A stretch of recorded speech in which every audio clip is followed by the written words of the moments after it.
All right. We're Memphis on time tonight, Jeff. We're Memphis early. I mean, we're only like Memphis early is 2 minutes yeah. Oh late. yeah. Memphis on time's 15 minutes late. So we're totally good. We're Memphis early right now. Are you Uh, wearing a MLB hat? Just saying that you're like, I'm a fan of baseball. no, it's MLB Network. But Oh, yeah, but MLB some Network. So similar effect. I just like to Is watch a good game, some good fundamentals, I do, some especially advancing of the runners. when my teams don't make the playoffs, then I like to root for And you have baseball. front runner teams, if I recall, right? What? Cubs and Yankees or something. Don't you No, I like hate that? the Yankees. No, Oh, Cubs. I mean, they're not front runners. I mean, started rooting for them in the mid '80s, sure. and Afternoon baseball. I like the Reds. Okay, because they're my local team and they're pretty awful too. So Yeah. no front running here, How do you Jeff. feel about the Not like Rays? you with your 17 college teams that you choose, that you That's root for true. whoever is doing well. That's your squad. Memphis is going to be good this year, Harvey. I'm going to All be right. insufferable most of the Yep. year. Can't wait. Uh, um, how do you feel about the Rays?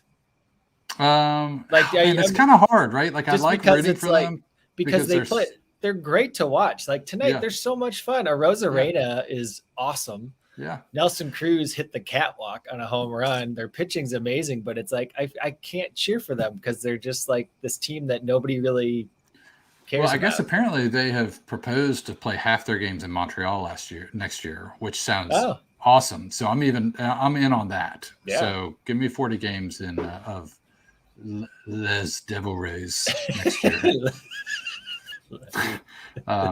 Okay, Jeff, Yeah, this is a Widespread Panic podcast. it is. Sorry. It is. So let's stay focused here. We have people that want to talk about Widespread Panic things. Hopefully, they'll be watching. Comment on our Facebook feed Please. if you want to be a part of the show. There's a lot going on. We've got you guys were at Mempho last We were. weekend. Yeah, We want to hear all about that. sure. The band is going to be in Austin this weekend at the Moody Hmm. Theater, and then they go to Milwaukee, which and what is that? That's a what was the line from Alice Cooper's line It's from Algonquin for the good land. right? Yeah, and then 3 nights in New Orleans. Have you Um, decided what you're doing yet? Yeah, I'm not going, and it was heartbreaking. I put in my request to get a refund. Did it yesterday and got rejected, and I was like, Ticketmaster. What? And so then I emailed the arena and was like, hey, you guys sent me an email that said that we could get a refund, Mm-hmm. and then tried again today, and it went through. Oh, So good. and got an email back from the arena said, hey, everything should be working now, which I thought was cool. So Did they refund the entire amount, even the service they're charges? supposed to. I mean, I think within 30 days. I think they. Yeah, I wouldn't think. I mean, they should refund the service charges. You would think, but Well, well, who knows? It's they're a Ticketmaster. terrible company. So There. So we'll see. Yeah, keep up to date. So if if anybody's out there wanting, that's the status of those. I feel terrible. I'm sure they're going to be fantastic shows, especially mhm. if they're not going to be, sold out. I'm sure the band will lay it out, but yeah, just too much COVID stuff happening for indoor shows for us right Yeah. now. But Well, we're going to get. I mean, we're planning on going to 2 indoor shows in the next week. So we're supposed to see Jason Isbell tomorrow night at Graceland. oh, that's right. Yeah, you teased that last time. You saw And he played with the Truckers he a did, couple yeah. times last week. It's nice when they bro out together, and Yeah, they just like old times. And I think we're going to go see Drive By Truckers on Tuesday night at the Barrymore in Madison. So, nice. which is now a Ticketmaster venue, which I will say I'm super disappointed by. Mm. And also because they have ticketing levels now, it's $55 to sit up front. It's $22 to sit in the balcony. Before everything was just GA, and the room Yeah. is like maybe half full. Like Yeah. there's so many open tickets right now, which is too bad. So Phyllis Gregory says, "Can we add Billy to the discussion?" And I'm guessing she's discussing Mr. Strings. I hope so. Hey, Phyllis, how I are am a you? post all. Phyllis is the sister of friend of the pod, Jay, by the way. Oh, nice. Phyllis goes to So like a bajillion shows. She's amazing. cool. This was your first time seeing Billy Strings, right? It was. You used to you have mocked me over the years about Billy Strings.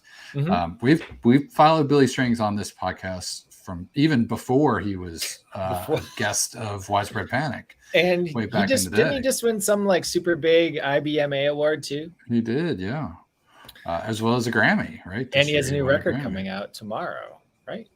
I think it's out. It came out last week. Oh, that's on vinyl tomorrow, maybe. Okay, yeah, no, it's on the digitals. Okay. It's been on the digitals for a while. So we'll get into that. Also, just to follow up. I'm sorry, Jeff. I feel like I interrupt you way too much. No, you're trying to lay out what we're going to talk about. I should just let you lay it out, and then you'll throw to me with my hot takes on Mempho. Flaming hot.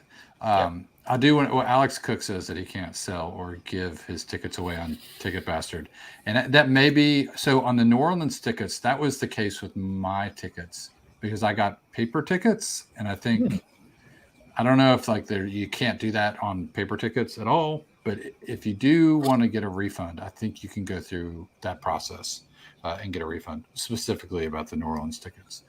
But I encourage anybody who can or wants to go. Don't let me be a bad influence on that.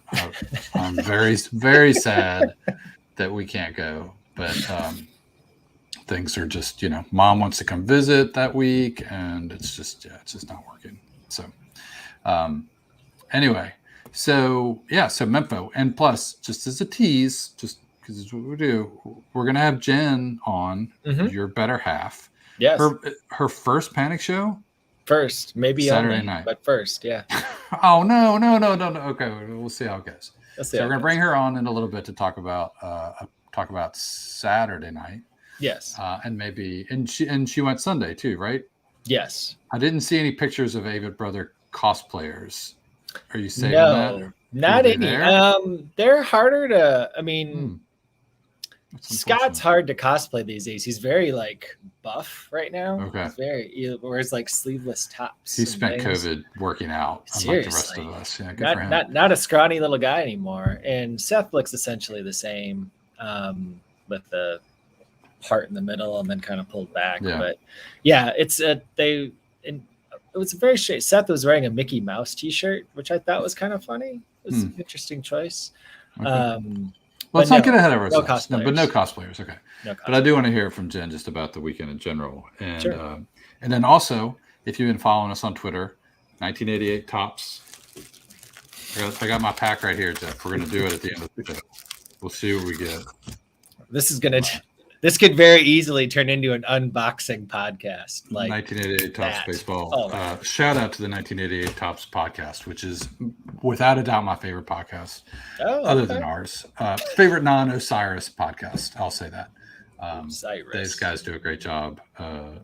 And so anyway, I'm glad to be a part of that. Do you listen to the Undermine podcast on the Osiris Podcast Network? I haven't listened to it, but I've heard great things. There's an episode that I really want to check out it's called Doors, but it's about sort of the crew obstacle. No, it's more about they did one about the crew and yeah, but it's about sort of the crowd and kind of how accepting or not accepting it is of disabled and other races and LGBT community and so on. It looks really good, and I applaud them for taking that on.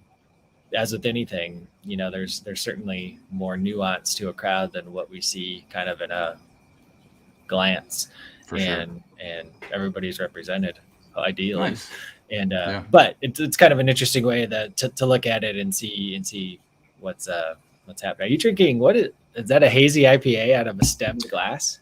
It is, yes. That is it's my treehouse glass. Oh, okay. It is a hazy IPA.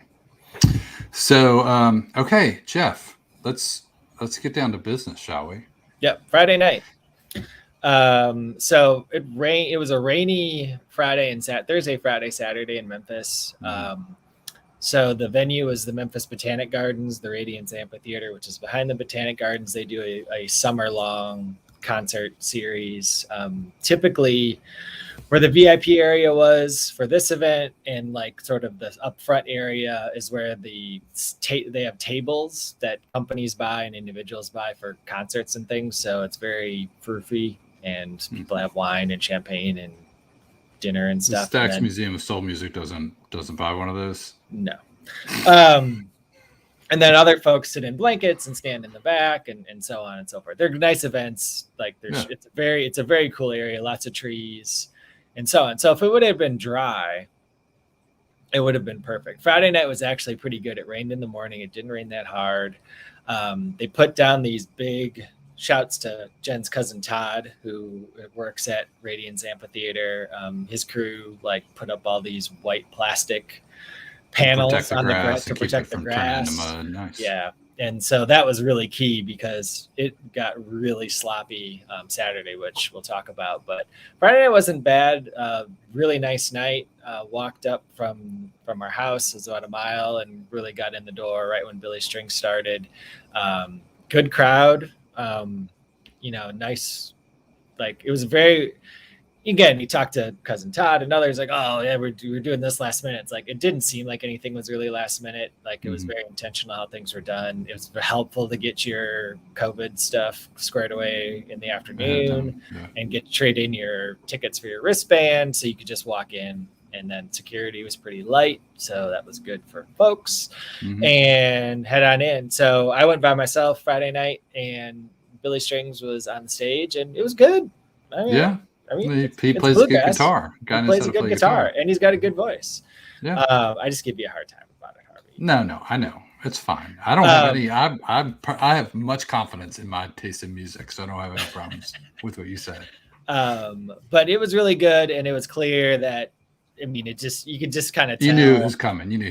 You knew the sit-in was coming, and when they struck when he was done, and then Lucinda Williams took over on the side stage. There was an extra set of gear up there, so it was pretty clear that what was going to happen. So that was something to look forward to.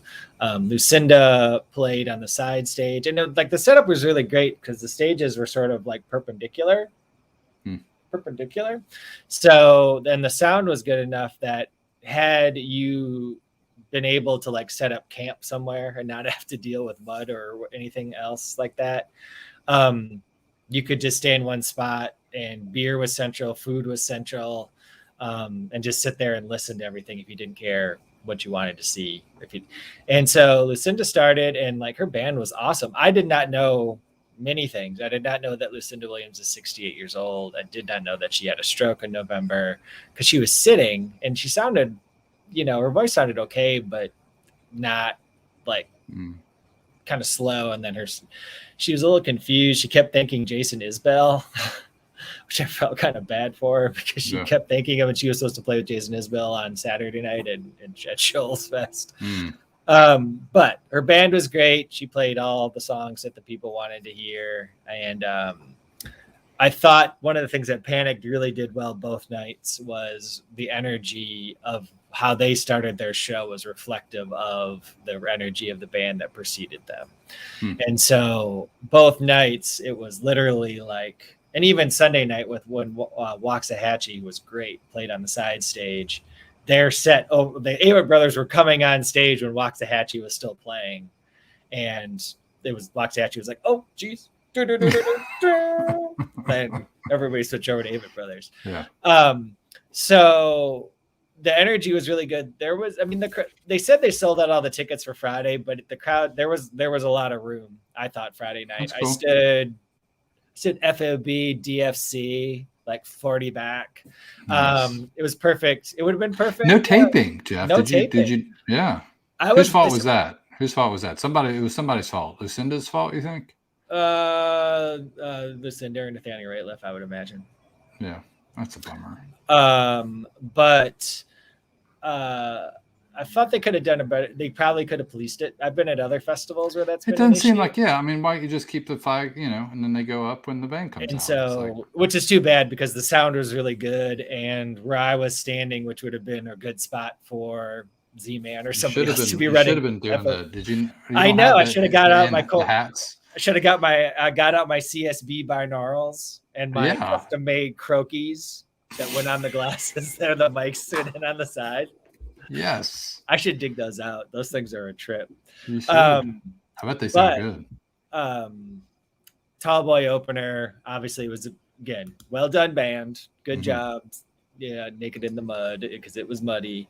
And then I was a little off on my prediction. I kept thinking it felt like a disco kind of night. And Tall Boy was great. And it was really interesting to be at the show, be at these shows, listen to 2021 Panic, listen to JoJo. JB sounded great the entire weekend. He sounded great all year. I mean, awesome. Just vocally sounded great. Energy. He didn't look. JB's looking old.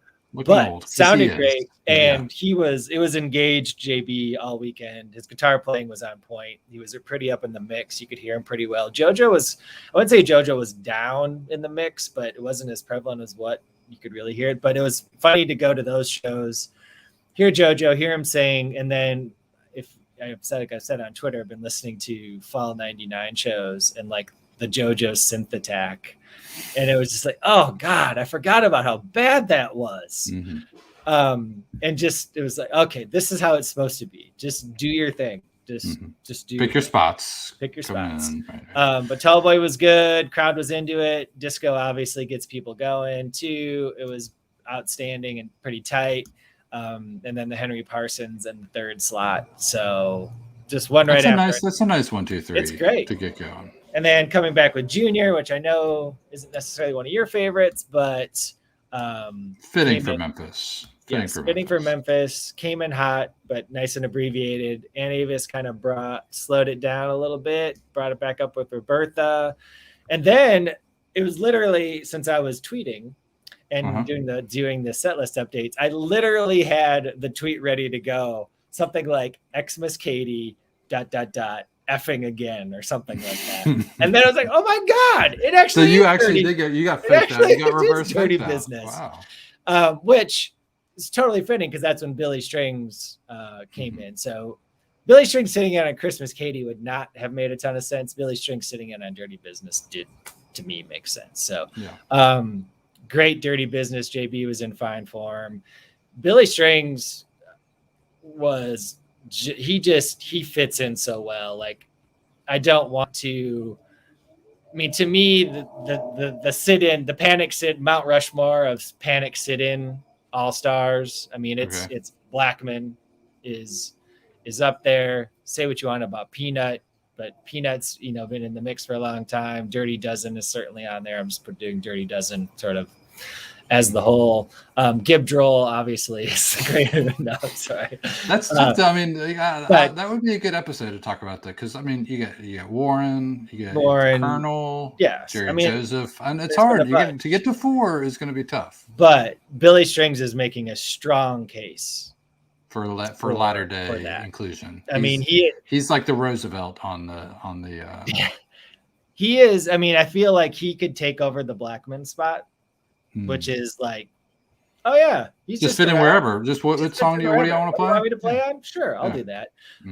It's almost like I know how much you love Tedeschi Trucks Band, but like the Marcus King role for Tedeschi Trucks, like Marcus King is basically like that with Tedeschi Trucks. Like, oh, you're in town, cool. What do you want to sit down on tonight? You want to play Liz Reed? Great, we'll do Liz Reed.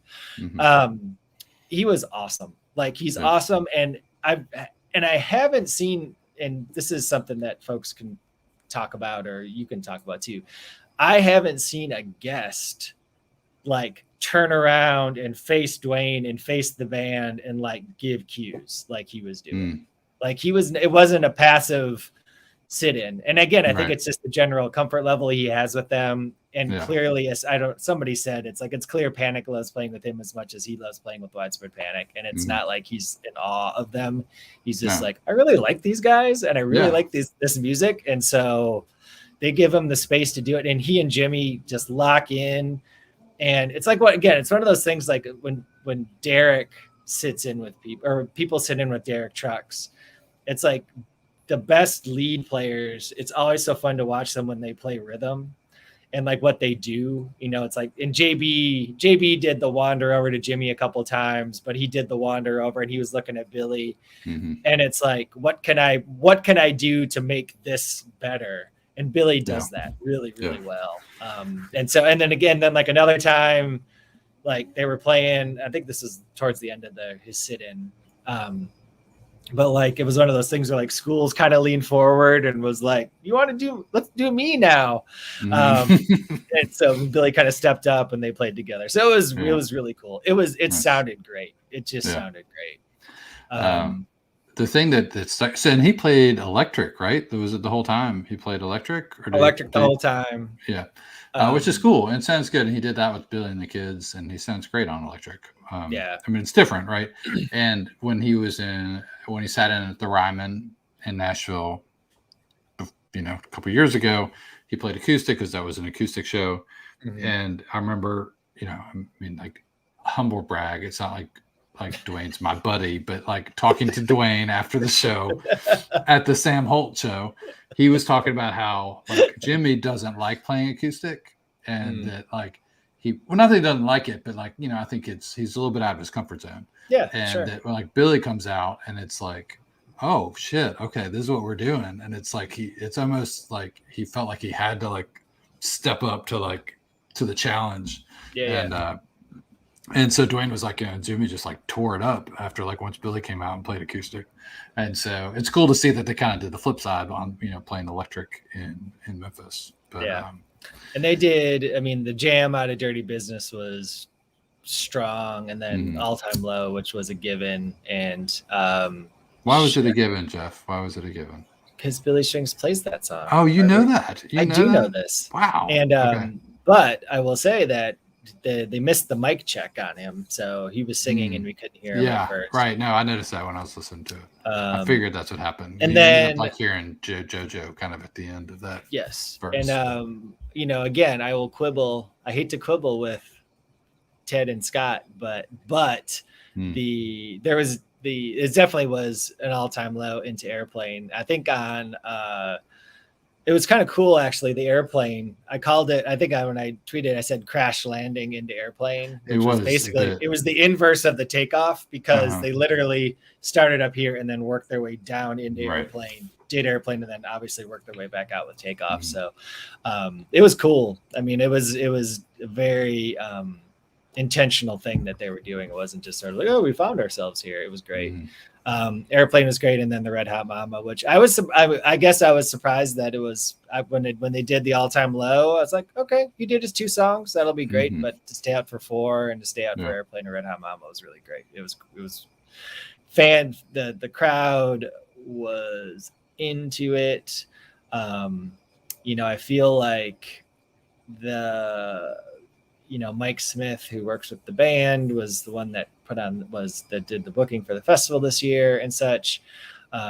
Jen will be on and she can talk about the Avett Brothers, but I do feel like that if Panic comes back to Memphis, they could play this venue again easily and sell out 3 nights, I think, or come close to it. And the energy level from Saturday to Sunday was a big adjustment. Big drop. Is that a better spot than Mud Island for them? More people than Mud Island. It's easier to get to. It's a lot more convenient. You don't have to park in a ramp. You don't have to take a train. I mean, it's not downtown, and there's obviously some advantages to being downtown because you can walk from your hotel or wherever. But it's a good place. It sounded really good, and so it's something to consider for the future.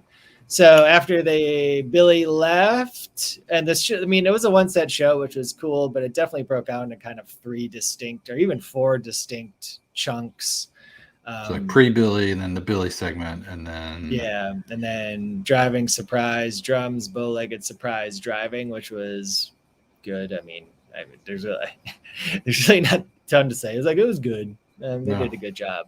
And then You Got Yours right at the end of the set. And so I thought driving would be the end of the set and thought maybe they'd come back for an encore. Okay, so driving closer and then come back with something else. But then to drop You Got Yours and kind of that next to last spot. So of course I went to the Everyday Companion and I looked, and it actually seems to be has been a more common thing with Jimmy and the band for You Got Yours to slide in that post drums late in the second set, pre-closer.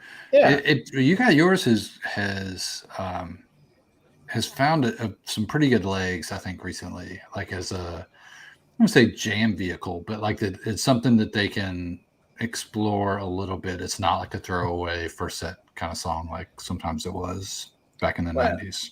It's very much like it sort of is a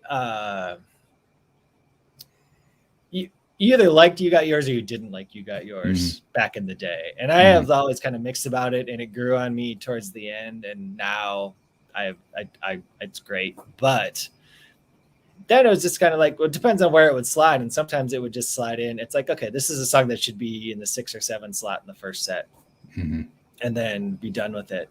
But you're totally right. I mean, it's become something better. It's a lot more energetic than it used to be. Yeah. And Jimmy's playing on Jimmy. I can tell Jimmy really likes playing it. So. Yeah, and they dropped that Cars jam in. It seems to be more common too with JoJo at the end. So, I like that. It was really good. I mean, it was very. I mean, of course, but I feel like the set list construction was really good on this. If you do a 1-set show, really good job. Sort of. I mean, I would say balanced. The only surprise was Dirty Business was the only thing I was really surprised by. And the You Got Yours in that spot, which again, now that I've looked it up, it makes sense. But everything else was sort of, it makes sense that you do something high energy up the front, obviously play hits. It was very much like, it was, I think the newest song on here was Surprise Valley. Yeah, I mean, a thumbs up from you on that, right? Yeah, sure. But you take out Surprise Valley and you're back in, Fall 98. You take out All Time Low and this is a 95, or sorry, take out Red Hot Mama and All Time Low and you're back in, 97, 96 and it's not bad. beyond. So that's a good thing too. Pigeon's Closer, that's a good spot, right? Yeah.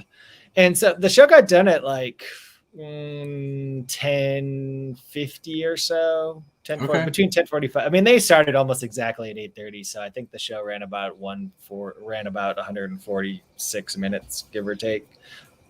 So they were right on it. That's time for a Flip the Bird encore, right? I mean, 10:50. You could come out and do a Blackout Blues or something, or quick porch. And that's the thing about the second night was, the set felt as long, and it was a little shorter, but it's kind of was we're doing an encore. Oh, we're gonna do this is, and again, it was like seems like a Flip the Bird moment. It's like, somehow they figured out a way to do 3 songs, and so yes, they could have worked something in, but I think it's kind of nice. I mean, I'd rather honestly probably no encore than a throwaway encore. You know what I mean? Yeah. Than a 3-minute whatever. Yes. So. Okay, so that's night one. So you're feeling pretty good about night one, right? I mean, it was the best. It's the best Jimmy era show that I've seen.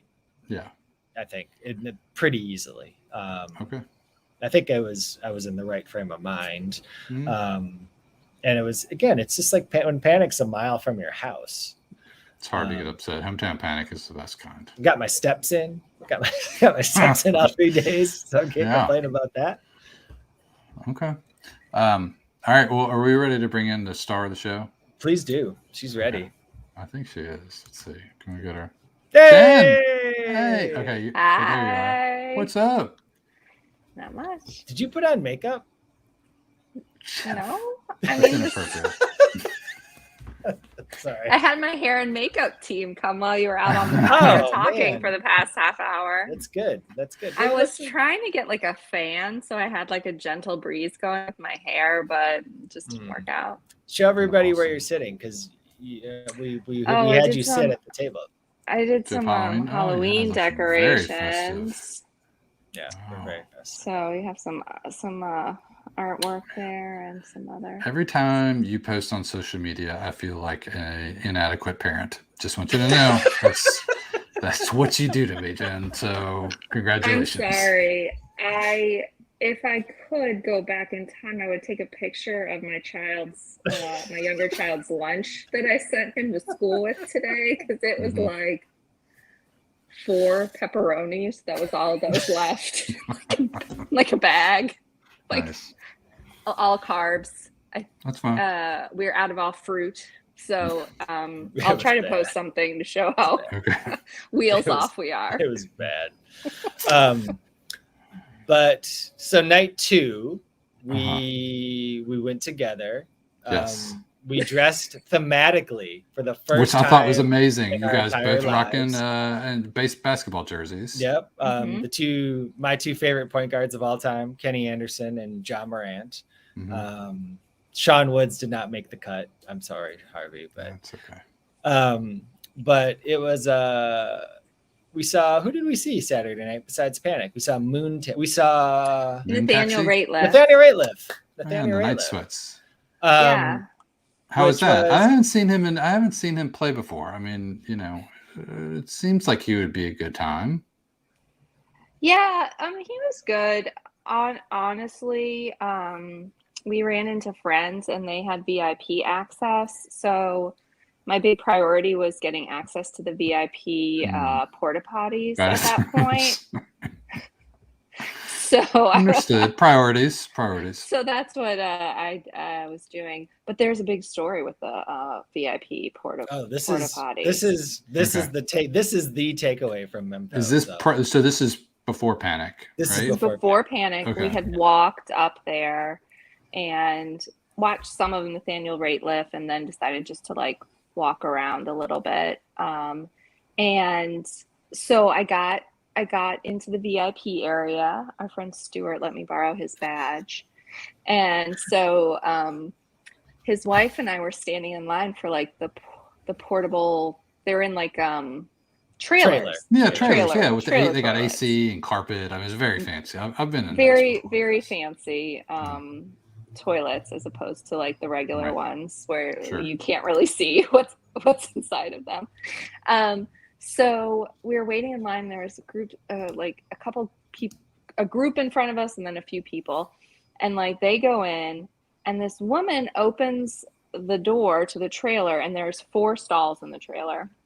She opens the door to the trailer and motions for someone to come, and this guy walks in, but they were like not unisex trailers. Like this was the women's side. Because there was a men's side over there. There was a and that's men's where he side would and a go. women's side. And she motioned for the guy to come in, and like naively, I'm like, oh no, someone's getting sick. Maybe they need help. That's not what was happening. And then at I was all. like, maybe they're doing drugs or something. I don't know. So then they're in there, and then this other woman comes out and like very animated, talking to the group in front of us before these women go in. And they had a gentleman with them who stayed outside because it was the women's side. Good choice. And so I was like, what did this woman just tell you so I know before I go in there? And he said, well, the woman told us that she thinks there's a couple having sex in one of the stalls in the trailer. Okay. So I don't know. I did not try to check for forensic evidence. Oh man, I was waiting for. They came picture out or before something. I came in. They walked So out. it was when quick. I was It was a walking quick. in. Yeah. Okay. Well, that tells us something. I mean, But I mean, I don't know, like a porta potty you don't trailer. think that's well? It was VIP. It was a It was- VIP it porta was potty. It was not a VIP. porta potty. It was. I mean, a trailer. I've never come across They anything do like that flush, at a show sort of. before. Harvey, have you ever seen this at a show before? I mean, no, not that I can recall. I'm sure that I probably have come across that before, but Yeah. wasn't looking for it. No. So So that's I just quite tried an to. adventure. Yeah. It So we was saw something. Nathaniel Rateliff, which was okay. Yeah. And then Moon Taxi played on the side stage, which somebody asked me, "What's Moon Taxi like?" It's like, I don't know. I literally just said, I think they're an Americana band, because I had no I clue. don't think they're an American. I don't think they're an they're American. not, I don't think I no. could tell you what they were like, but I don't think they're an Americana band. Super like peppy, upbeat. Yeah. I mean, they're certainly not a jam band by any stretch of the imagination, but I would call it positive, upbeat, fast-paced rock and roll with a horn. The lead singer was wearing a camouflage romper. Very pretty hair. Pretty pony hair. Pretty blonde. What was the pony cover? hair. They did a cover song that we knew. Phyllis calls them a great festival pep band. Yeah, Phyllis is on the pod tonight. I was watching you guys on Facebook just to prep, and I saw Phyllis was commenting. This is just turning hi, into Phyllis. Phyllis. But as Phyllis just said, they were perfect before Panic, and then Panic. There was a lot more energy Saturday night. Like it was palpable. Like you could just, there was the crowd different was than bigger. Lucinda, for sure. Crowd was bigger. Crowd was younger. A lot more of like more glitter. Yes, definitely more glitter. Oh, and it wasn't just the glitter that Jen brought, because I know there was some of that. But yeah, but yes, more glitter, a younger Panic crowd. You know, that isn't necessarily down for. They want some upbeat stuff. Sure. And Moon Taxi finishes, Panic comes out, and then goes right in. I mean, they came out, JB hit a note, it was like, that's going to be a live grand. And lo and behold, goes into, it was perfect. I mean, just the crowd popped, tons of energy, and it started off strong. And then we got right into Big Wooly. Okay, hold on. I just want to hear, this is the first time that Jen has seen Widespread Panic in person at this point. Yeah. I want to hear other things, but this is just like, what is your initial reaction? Was it what you expected? Was it just like, how did it compare to what you thought you were going to experience? Just the first like few minutes. Like, are there a lot of old people here or what? No, well, I am not, like, I'm not a jam band person. Mm-hmm. So I've never seen them. I've never seen Fish. I don't know what else. Some people would say that Widespread Panic is not really a jam band. Like people on this podcast would probably say that too. Okay. So, yeah. Well, I've never seen, yeah, okay. Well, whatever. I've not seen them. All right. And I guess like the festival sort of vibe. How about that? I have not been to like I guess I went to Mempho 4 years ago, but all right. It was a totally different vibe with Widespread Panic there than, Jeff's so embarrassed. He's never going to invite me back. No, it's not. But it was fun. I mean, it was like, were you expecting like the reaction of the crowd and like the fist pumping? Like, and the I figured there'd be good people watching, which there was. Yeah. There was a man wandering around with a hula hoop. Unfortunately, the hula hoop touched me. It was wet. I did not like that at all. The crowd was fun. But I did have enough space because I really don't want to be too close to people that I don't know at this point. So I felt like I could sprawl out. I danced. It was more like danceable than I thought it would be. Okay. No, that's good. I like that. It's not dance music in the traditional sense, but no, but like, it does. It makes around, gets you, right? Yeah, gets you moving. Yeah, it was more.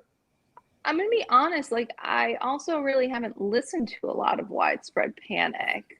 It's not because I'm like hateful towards Jeff or anything like that, and like, or just I feel like we're getting deep into some. Or dislike what he likes. Well, I just, I want people to know it's not like a personal thing that I don't follow Widespread Panic. I know. You came along, Jennifer came along in the post Panic. But No. Totally. Jeff was not really into Panic when you guys were together. So there's no. But yeah, it was fun. I had a good time. I think I like the more upbeat stuff. Yes. Yeah. And so there's a bit of a roller coaster on this show, I think. So Jeff, walk us through a little bit of the emotional. Ain't Life Grand, Big Wooly, which was that's high energy. Big Wooly, totally high energy, and then the bottom sort of fell out with Smokestack Lightning, which you actually, I believe, wrote something which was, the song was played. How many hadn't been played? How many times between 1991 and 2000? Hadn't been played at all between 1991 and 2002, and then had been played. Zero times in like the prime era of Panic. Not a festival song at all by any stretch. then followed up by Saint X, which the highlight of the night was during Saint X, Jen leaning over to me and saying, "Are these the good songs?" Nice. Yes. No, I think no, I they're not. just They asked were No, not the you good did like, songs. say are that. these the ones? Did I say that? Yeah, it was great. That's a great comment. I would have it said was- the same thing. Because it On was, I don't have any issue. Again, to me, they're not festival songs, especially with the amount of energy that they had at the beginning. The night before, I felt like they had a bunch of energy up front and then built. There was really only one kind of drop down. The energy kind of peaked with Billy Strings, but it stayed up pretty high. This one was very much, we're going to start you off high and we're going to bring you way down. And then with Little Lily and Arlene, it's like, okay, now we got our groove back. Arlene was awesome.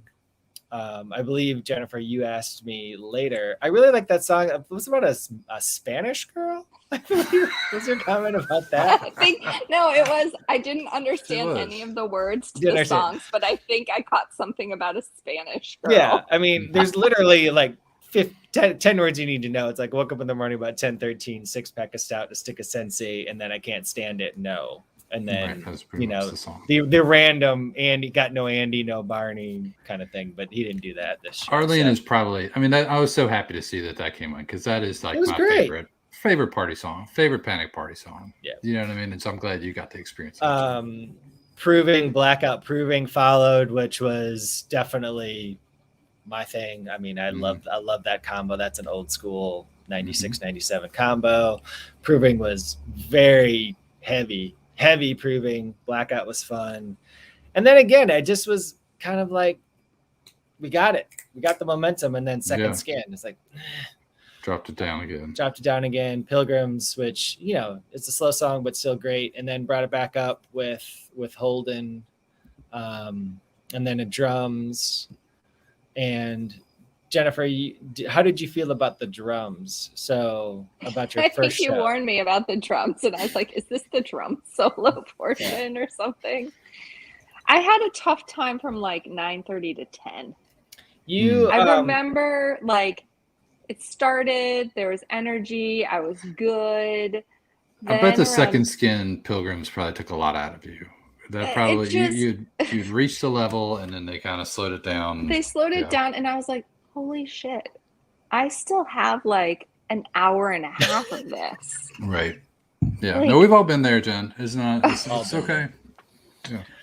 But then like it hit 10 o'clock, and I felt like I rebounded, and then I was good. They dropped it. It was water, and things got better. Yeah. Then post drums, chili coming out of drums. A lot of chili water was thrown. Oh yeah, they do it right at the beginning. Is that what the kids do? They did it throughout. They kind of did it throughout, but everybody ran out of water. Right. It's like, save it to the end, and then you might be the only one, and then people are gonna be like, that guy was smart. He saved his water to the end. That seemed like the vibe of the crowd. Like, let's think about how it was the water situation.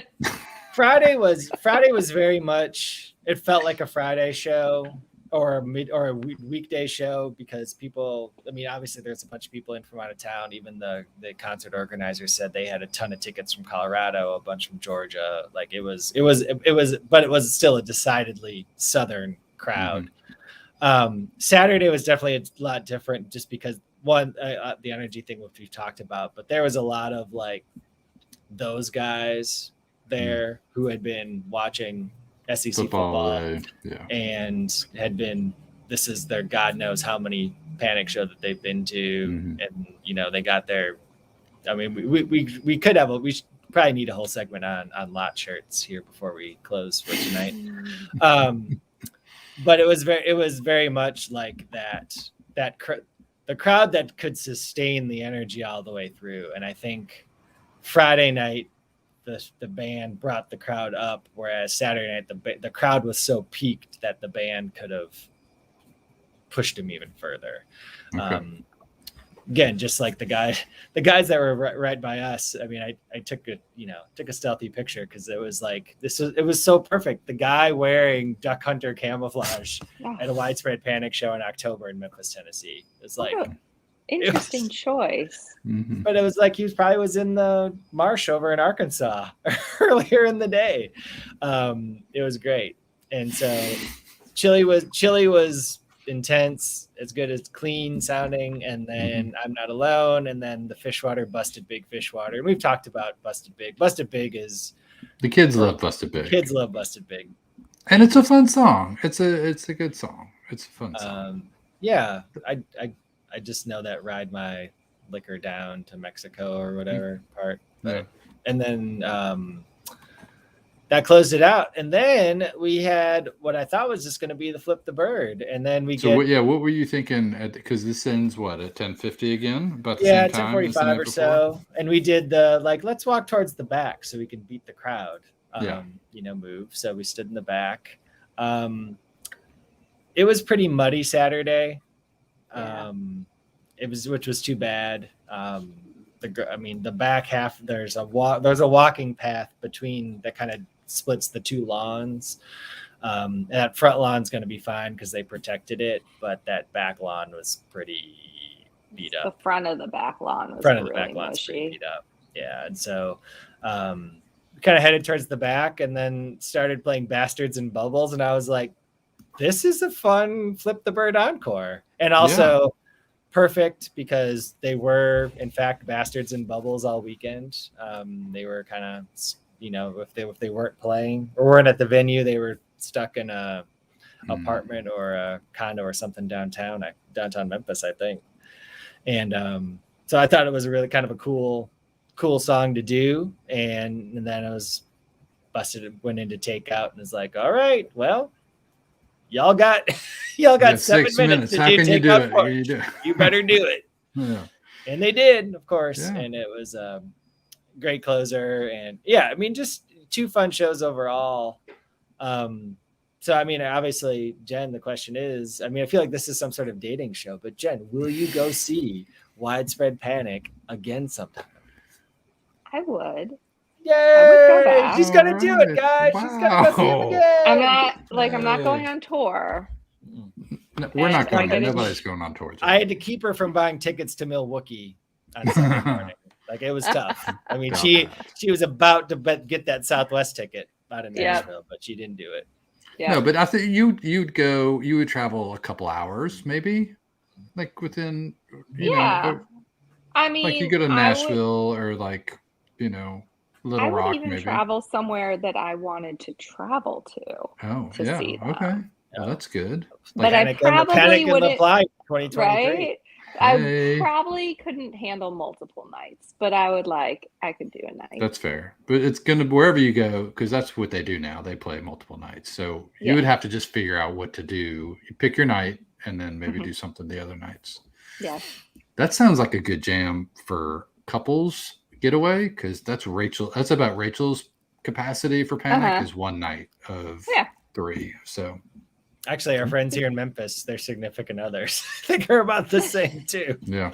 That's perfect. You guys go do something else the other nights and we'll be, it works. Yeah. And then just to wrap up Mempho. So Sunday night we went and we saw, who did we see before Ava? Black Pumas. Oh yeah.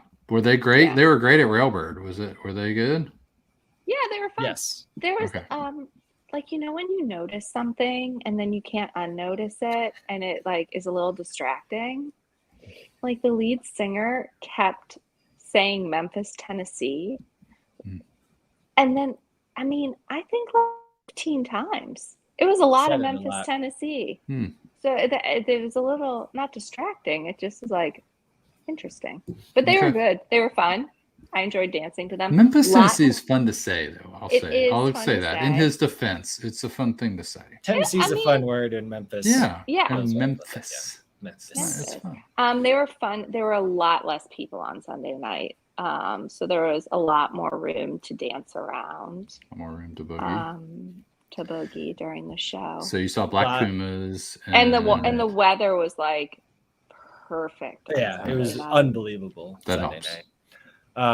Waxahachie was on the side stage, and which I guess they were great. That was a really fun show. A lot more energetic than I thought it would be. but it was super cool. And then Avett Brothers, which there was significant buzz. When I say significant buzz, friend of the pod, Jay, cousin Todd, maybe some others, that Panic was going to do a third night. I feel like you started that rumor on the internet. No, I did not start it. Because I saw you post on Twitter and I was like, that can't be true. Like, no, that is not happening. So, yes, but there was more people. I did not start it, but I put it out on Twitter. There was I spread it. Yeah. I believe there was some concern that the Avetts would be able to make the show for whatever. Oh, they played in like Missouri the night before, but not like St. Louis. Well, that's reasonable. That's a reasonable reason. Yeah, I can't imagine that the band would be able to do an extra night. Just do no. An extra night. I mean, like, there's too many logistics involved. And you can call your own shot. Like, sure, we'll do another night. Write me that check. Right. Well, like, that's true. A big to do anything for the right price. And in truth, apparently the Avett Brothers didn't get there until there very close to go when they time. went on. Yeah. Mm-hmm. And so, and they actually did go on a little bit later in 8:30. Like I said, when Waxahachie like clearly was told to like. They were like Richie Havens at the beginning of Woodstock. Keep playing. When everybody else just keep playing. But the Avetts came out, and first time we were trying to figure out the last time we saw them, and it was at least 10 years, right? Is that what we decided? At least 10 years. Yeah. The crowd popped for anything recorded 2009 and before.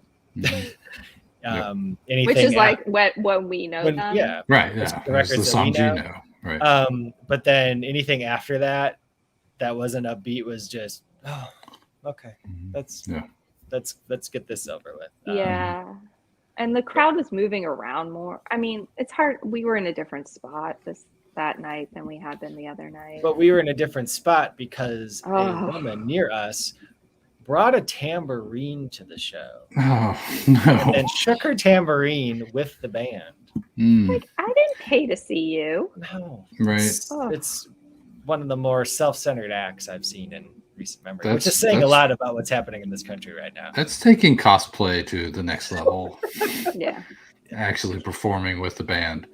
Did you run into anybody? Here's my last experience with the Avetts was, well, I'll tell you exactly when it was, because it was right before Keaton came home from the hospital. So it was October of 2015. And at Rupp Arena, Jason Isbell opened up for him. And and pretty much blew them off the stage, but still. But the thing about the Avetts, they're like the people sing along, like with earnest, like very. So you got that vibe was still the case. Yeah, like they know all the along. words and they like to sing. There was a guy standing with I'm assuming his wife, or girlfriend.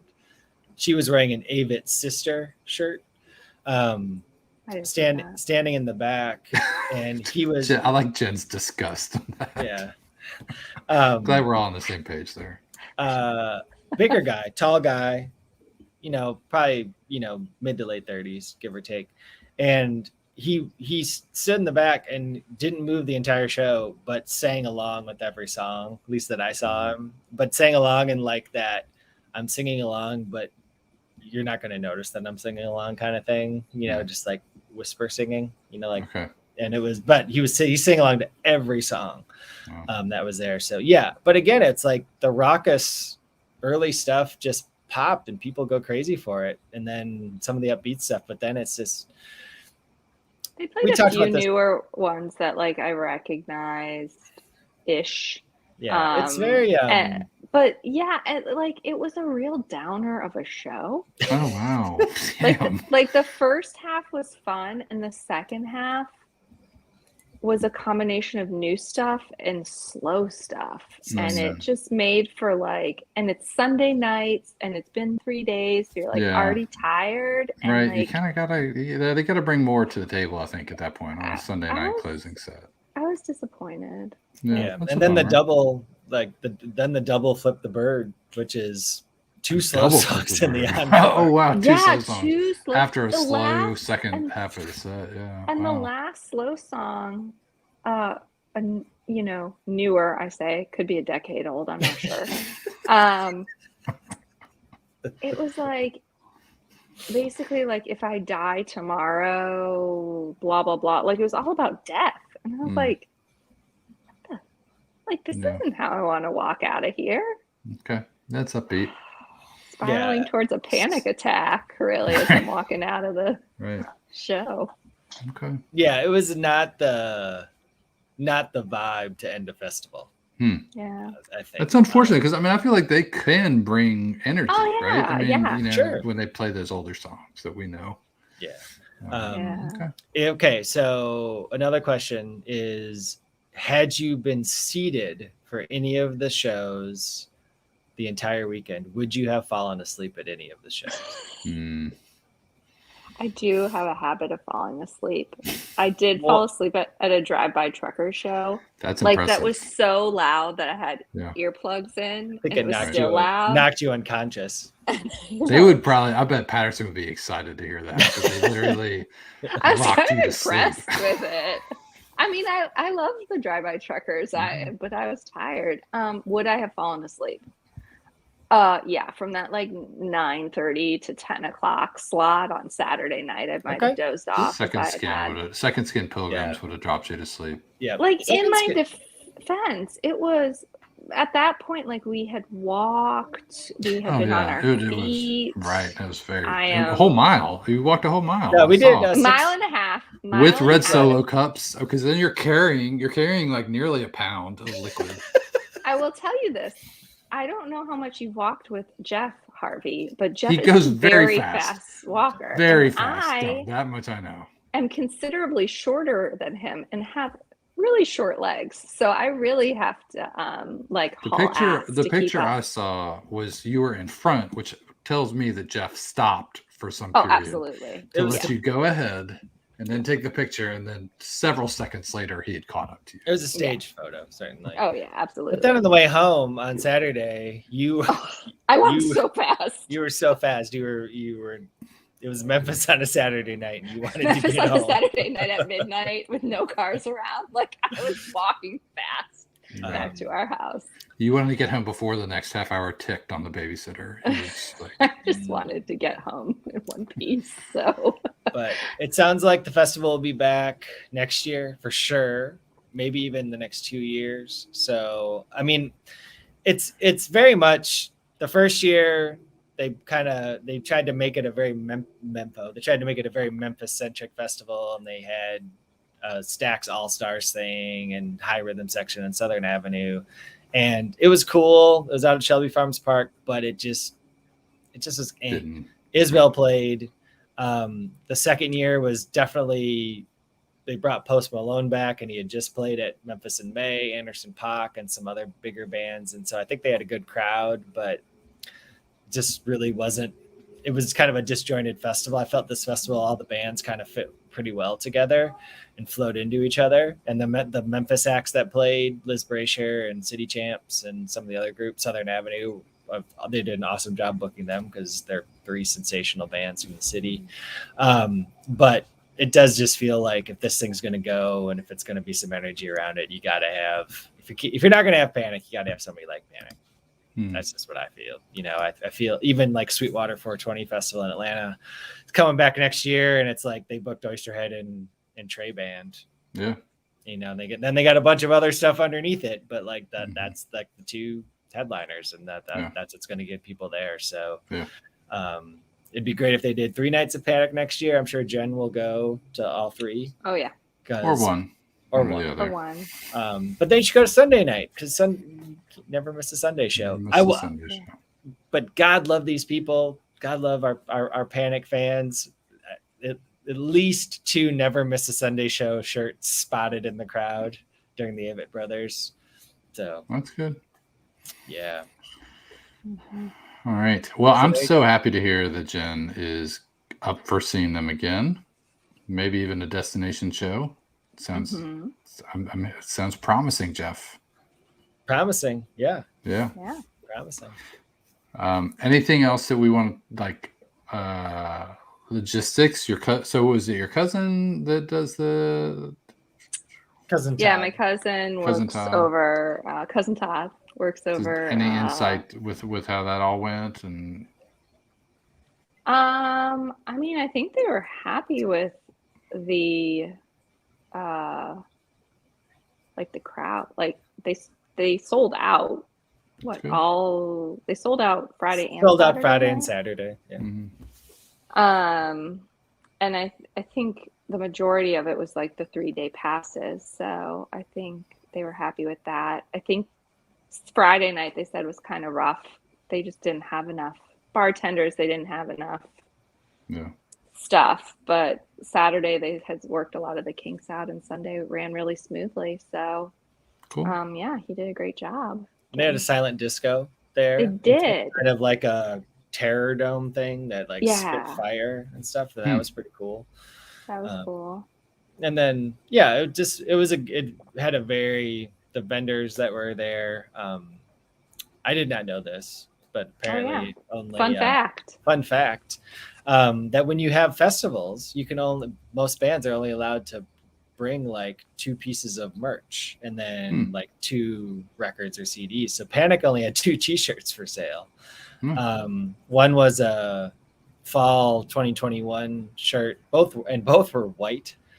It said WP on the front. Then the other one was the old school long sleeve Panic shirt from probably 96, 97, give or take, with the WP up on here, long sleeve or WP up here, and then Widespread Panic on the back, or kind of the cool multicolored design. And I still have the one from back then. If you buy a shirt from the 1990s, do you also have to buy it in the size you would have worn in the 1990s, like XXL, like XXL. Super big, you know? Well, that was the thing. It's like Jen had to sit through Saturday of Jeff's trip down memory lane and going through lot shirts, and like they're all XLs. And if you know Jeff, you know that Jeff's not an XL. No, so. Jeff wears medium. That's what he wears. Probably a little bit more Marge these days, considering the pandemic. But sorry. But no, Harvey, if you have anything more to ask of our guest, we can. No, I appreciate you taking the time. I know that I'm glad that no children woke up during this time. That was on wood there. The drugs worked, so. Yeah. Just kidding. And I told Jeff that we're gonna come down and visit you guys soon. Sometime. Awesome. Now that we all have immunity from the virus for now. So. Yes. Well, thanks for having me on the podcast. Yes, we'd love to have you back sometime. Thanks for coming. We'll see you soon. Okay. Bye. Bye, Jen. That was fun. Well, there you go. Jen Kolath, everybody. She's awesome. No, she definitely, I will say this. She went in with an open mind, and she bopped when she did. That's all you can ask for, right? I mean, she did not mention the sort of the scruffy hippie looking guy that was dancing.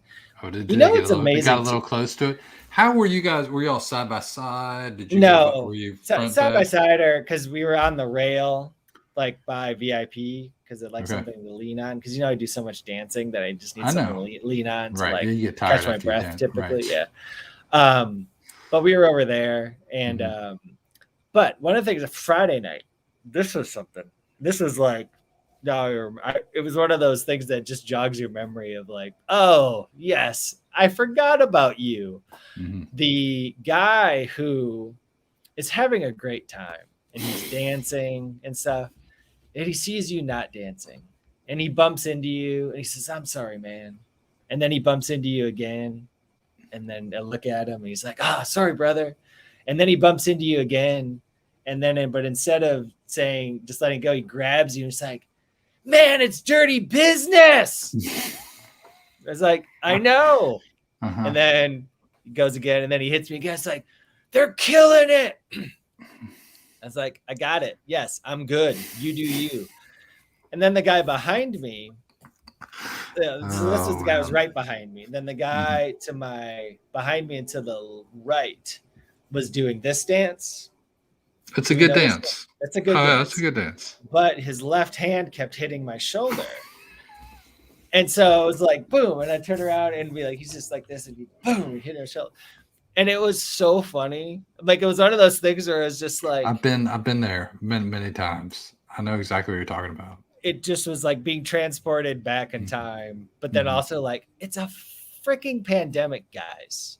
Like, just give me my space. I've literally inhabited the same 3x3 box the entire time I've been standing here. There was nobody standing here when I got here. I stood on the cord protectors, so I had a little bit of a rise. Okay, yeah, that's smart. And yellow jackets is what they call them. Ah, there you go. These were red, but we'll call them yellow jackets. But I stood on those things specifically so I could see above everybody, and then it's just like they filled in, and then they kept encroaching, and it was just you. That's hard. That's the problem. That's the problem with going solo. It's harder to hold your space because it's just you and they are all up in your stuff. I mean, it's been but I mean, in retro, I was kind of annoyed, but in retrospect, I walked away and I went and stood somewhere else, and I was just like, that was so funny. It was great. So funny. I've experienced both of those things, and you just want to be like, God damn it, stop. But it's, you don't want to, but they're ruining your buzz, but you don't want to ruin their buzz because they're clearly having a good time. But it's like, seriously. The best part was like, yes, sir, I do know this is dirty business. And I was really enjoying it. I was, in fact, still really enjoying it. And it is not the easiest song to dance to. No, but the fact that you figured out a way to dance to it and so that you enjoy it, I'm so happy for you. But please, if we need to get into a larger conversation about why I don't dance, why I mostly stand still, I'm listening to the music, I'm enjoying it. Your enjoyment should not be predicated on my enjoyment. So, I just wish you could have those conversations with people, but instead you just sort of give them the stink eye, and if they do it again, you just move. What's the point? Had you seen Dirty Business before? Yes. 4505. That doesn't count. Had you seen Mikey play Dirty Business? Eagles Ballroom. I believe it was a split Dirty Business. First set split Dirty Business. I saw a split Dirty Business for 2096. For 2096. A little better. Woo! We haven't even talked about, we're now 3 days past the beginning of the 25th anniversary of Fall 96. 10/7/96 today, Georgia Mountain Center, Gainesville. Sorry, today's 10/8, right? Today is 10/7. No, it's 10/7. No, October 7th is what today is. Today? Okay. Anyway, Georgia Mountain Center, Gainesville, Georgia. A great Let's Get Down to Business opener. Mikey doesn't come in until a little bit later. It's guitar issues, but JB just calls it. He just said, "Let's get down to business." They play it. It's great. End of the first set, Machine Bar Stools Papas. Unsplit Papas, set closer. That's great stuff. And then second set starts off with Last Dance, and then it's just fire from there. It's such a good show. Then we got a day off, and then we go into 10/9 over at Memorial Gym at Vanderbilt. Then we got Boone and Spartanburg and on down the road. So what's actually pretty cool is that the shows that they play, the hottest shows, the memorable shows, a lot of them are weekday shows too. Obviously 10/14 is that random show. And then 1999, it's been fun because it's the same calendar as 2021. So I think 10/7 Santa Monica maybe. So, but 10/5 in Phoenix and 10/6 is a good show too. So those are fun. Should I go to Red Mile and take a picture of myself? Yes, in the paddock on October 20th. I will. Yeah, I'll take a picture in front of the Barrymore. There's the Red Mile has now basically become a slot machine spot. Okay. It's still a harness track, but I guess they call it historical racing, which is basically slot machines. But they would show you like a 10-second clip of a horse race first. But nice. Maybe I'll go and take a picture of myself at Red Mile. 10/7/96. In case y'all don't know it, its second set is Last Dance, Disco, You Got Yours, Airplane, Greta, Proving, Drums, Contentment, Proving, Pilgrims, Conrad, and then the encore is Postcard, Can't Find My Way Home. I dare you to find a weak spot there. That is straight fire. It's pretty good. I'm glad to hear things are good in Memphis. I feel like that should be the sign off every week. All right, the sirens are going. It's time to sign off from Memphis, Tennessee. Well, what do you got coming up this weekend, Harvey? I got Jason Isbell tomorrow night. You got any music coming up soon? We don't really have any music. It's Saturday is the bride and I's anniversary. Oh, Mazel Tov. 16 years. Jesus. I still have matches right? from your wedding. Spindle Top That's Hall. Cool. Yeah. So we have the in-laws in town. So we're going to be hanging out with them, I think, mostly this weekend. The Cats play LSU. We're favored. Wow. And should we win, we'll go 6-0 and 4-0 in the SEC. And then we'll play Georgia and get murdered by 500 points. But still, I mean, the last I saw a prediction that we might go to the Sugar Bowl. I mean, this is crazy talk. If they went to the Sugar Bowl, you would go to that, right? I would have to. I told Rachel today. She was like, I don't know that. I was like, whatever you want to do. If Kentucky plays the Sugar Bowl, I'm going to be there. That's a big deal. I didn't actually say that, but in my head, I said that. Being here in Memphis and being so close to Oxford and having friends that went to Ole Miss, when Ole Miss went to the Sugar Bowl for the first time in however many years, even though it's been vacated now, thank you, Hugh Freeze. It was the biggest deal because the Sugar Bowl, even though bowls have been diminished because of the playoff system, going to the Sugar Bowl for an SEC team that hasn't been there a long time means a lot. And obviously it's their hometown, so it means a little extra. Yeah. And I don't know that Kentucky's ever actually played in the Sugar Bowl. Back in that's crazy. 50, when Bear Bryant was their coach and they went like 10-1, I think they played in the Orange Bowl. Okay. So I mean they've played a handful of big bowls, but I don't think they ever played the 1984 All-American Bowl versus the University of Wisconsin. Mm-hmm. They won that one 20-19. But yeah, no, the teams, they're pretty good. We'll see. We'll find out more tomorrow or Saturday. But so that's what I have going on. But Panic is actually going to be finally, knock on wood, playing Austin. This will be the fourth time that they've tried, I think. So they've got a busy month, 3 shows, Austin, weekend off, 4 shows, Milwaukee, weekend off, or then a short week, and then right away to New Orleans. So we'll see what they got. Yeah. So everybody be safe if you're traveling down there. I don't guess that there's much. Well, who knows? I guess that some of that stuff's local, as far as restrictions and apparently COVID's not happening in Texas, but no. Anything we want to cover before we get into this 1988 Topps pack? No, do it. Let's do it.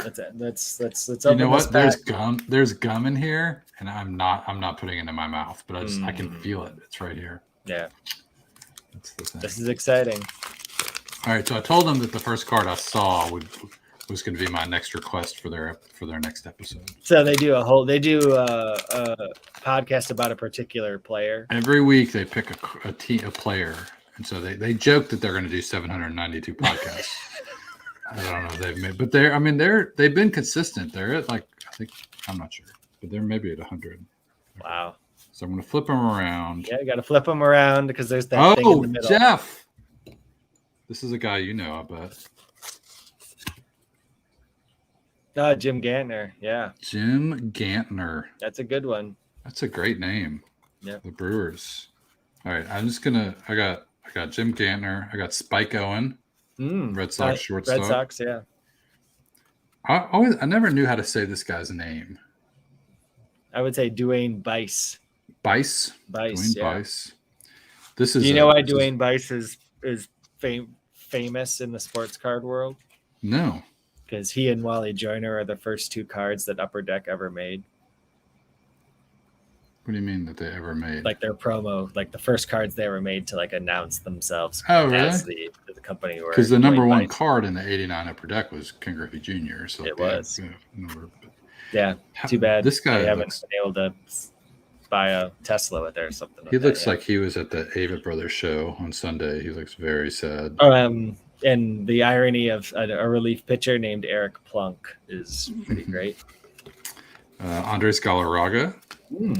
Got a Lee Big cat. Elia manager card. Lee Elia. That's a good one. Matt Noakes, All-Star. They already did a Matt Noakes episode. He was an All-Star? Yeah, he was Rookie of the Year in 1987. No. Yes. He hit 289 and I don't know if this is the one that the gum was on. If you remember what happened. Gum stain. Gum That's going to stain. drive the value down big time, Harvey. Yeah, that 89 Matt Noakes All-Star. Jeff Russell, the reliever for the Rangers. Texas Rangers, yep. Larry Herndon. Oh, Expos. Tigers outfielder. Tigers, Larry Herndon. Okay. Yep. Larry Herndon.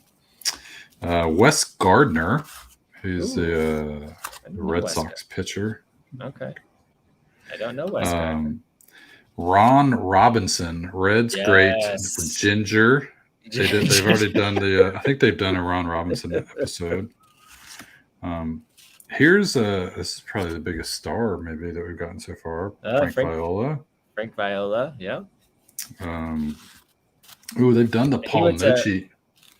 The Paul Noce episode they've done already. He's got great eyebrows. Yeah, they did a Paul Noce that's episode. A good one. Mike Easler, Yankees outfielder. Mike Easler. And Phillies reliever Wally Ritchie is the end of the. I don't even remember that guy. That is a whole bunch of mediocrity in that. Pack of stiffs is what that was. Oof.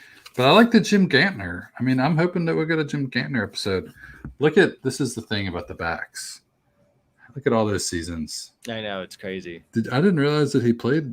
He's 76. He was a rookie in 76. But then 3 years where he only played had 70 at bats. Yeah. So he was a late call up. But he was a key cog of those. Was he in the Harvey's Wallbangers? Yes, he was. Harvey's Wallbangers. So what did he do? I need my glasses, Jeff. I can't even read these. Wore big thick glasses. They're so small. Yeah. Maybe I can hold him up to the thing. So, and what did he do in 82? 440 at bats. 132 games, 480 at bats. Look at that advanced stat slugging. Yeah. 295 average. Yeah. 4 home runs. Not bad. Jim Gantner. The other thing that they like to do, I'm just going to pick a random card and look at it. They always give the This Way to the Clubhouse is at the bottom of the 1988. So let's do the Wally Ritchie. This one also stained with the gum grease. This Way to the Clubhouse for Wally Ritchie. He signed as a 4th round draft selection with the Phillies June 10th, 1985 by scout Jay Robertson. Well, I wonder how Jay Robertson's doing these days. Probably dead. Anyway, I can't believe that I spent $3 on that. So anyway, I got this pack of 88 tops. I got a stack of commons, and then I got another pack though. I'm not going to open it. People are probably tuned on. Maybe who knows? Maybe this is like the best. I think it's just me and you at this point. This is a 1991 Donruss baseball pack. I'm going to open that one up later, not live. But you got a big night ahead of you yet. I do. I got a beer to drink. I got some 91 Donruss. And thanks for coming along on the journey with me, Jeff. And check out the 1988 Tops podcast. These guys are awesome. I had it pulled up to see how many. I thought I had it. Oh yeah, no, I do. They are on episode. Well, they don't number their episodes. But they've been doing it for a while. They started in May of 2020. And so now, I think they've done like 70 or 80 episodes maybe. So they're making progress. Check them out. It's fun. They'll talk about the players' like history, but then also kind of like weave it into like some like societal commentary, or you know what I mean? Like, because everybody's got a different story to tell. It's pretty cool. So anyway. Okay. Well, Jeff, I'm glad that you saw those. So you said those were the best panic shows you've ever seen? Saturday. Yes. Better. It's probably like 7/21/2000, still the best show I ever saw. No, but like legit though, you no. said so. It's best like Best post Jimmy era. Mikey, or I mean, you say best Jimmy or probably best post Mikey. I mean, performance-wise, probably. I had a lot of fun at the Indianapolis shows in 2003. in 03. I That's like May 17. It was 16 and 17. Yeah, they Ring were of doing Fire, acoustic first sets and stuff. leaning on the stage. That was fun. But no, they were great. But, yeah. So I hope that I hope they keep it up. I think the time off is helping JB for sure. I'm glad to hear that, like, you know, he did okay through COVID. I mean, that was kind of a scary thing. So glad that he still sounds great. And I hope everybody has fun if you get to the shows. We'll probably, maybe we can find somebody to come on to talk about one or more. You know anybody going to the Milwaukee shows? I don't know. Find somebody maybe. Okay. All right. Well, thanks for everybody for joining us on the Bluest Tape, and we'll talk at you soon. See you later.